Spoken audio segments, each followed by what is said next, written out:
And so Jesse had his sons that were there to come and pass before him, because Samuel made clear to Jesse why he'd come. And we're told here that these sons passed by. Well, he made 7 of his sons to pass before Samuel. And Samuel said unto Jesse, the Lord hath not chosen these. That's verse 10. And then in verse 11 here of 1 Samuel 16, and Samuel said unto Jesse, are here all thy children? And he said, well, there remaineth yet the youngest. Behold, he keepeth the sheep. And surely even the father of David would never have chosen him above the other 7 older brothers. To begin with, he's a boy. It's believed that he was probably around 16 years old. I think he could have been younger than that. And he was out with the sheep. He didn't really know very much. And even Jesse's father would not have picked him ahead of his brethren to be a king. And he had just entirely ignored him. He was so sure it'd have to be one of the 7 sons. Now, when he finds out, that is, when Samuel finds out that there is this little boy by the name of David out with sheep, Samuel said unto Jesse, are here all thy children? He said, there remaineth yet the youngest, and behold, he keepeth the sheep. And Samuel said unto Jesse, send and fetch him, for we will not sit down till he come hither. Samuel says, this is important business, and I'm not about to sit down to rest or to eat or for any other purpose. I've come here to anoint the next king of Israel. And now notice verse 12. And he sent and brought him in. Now he was ruddy.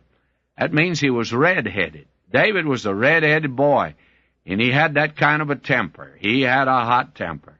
He was ruddy and withal of a beautiful countenance. And in spite of the fact he's red-headed, he was a fine-looking fellow. Now, this doesn't mean that God despises that which is beautiful, because God can use beauty. He's the creator of beauty.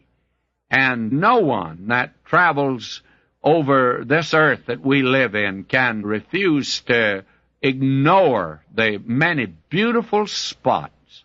All the states, like to claim they have something that's quite unusual and that they have something more beautiful than the others. Well, I want to say that I've been in most of the states of this country, and all of them have something beautiful. Our God is a God of beauty, and a sunset in any state is sometimes a thing of glory.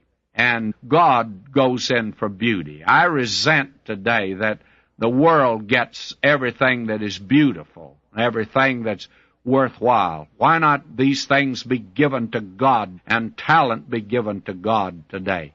Well, this boy, David, he was a fine-looking fella. Don't misunderstand. I think he was a handsome young man. But God was not looking at that. God knew him. And we're told here he was goodly to look to. And the Lord said, arise, anoint him, for this is he. Now, this was God's choice. And God knew this boy.